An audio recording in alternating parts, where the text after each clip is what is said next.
بسم اللہ الرحمن الرحیم۔ السلام علیکم۔ صحیح بخاری حدیث نمبر 10۔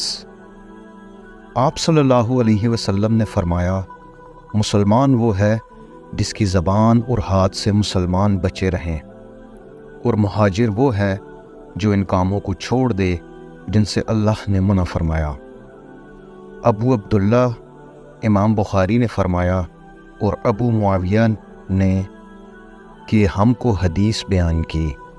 داؤد بن ابی ہند نے انہوں نے روایت کی عامر شعبی سے، انہوں نے کہا کہ میں نے سنا عبداللہ بن عمر بن عاص سے، وہ حدیث بیان کرتے ہیں جناب نبی کریم صلی اللہ علیہ وسلم سے وہی مذکورہ حدیث، اور کہا کہ عبداللہ اعلیٰ نے روایت کیا داؤد سے، انہوں نے عامر سے، انہوں نے عبداللہ بن عمرو بن عاص سے، انہوں نے نبی کریم صلی اللہ علیہ وسلم سے۔ صدق اللہ العظیم۔ اللہ حافظ۔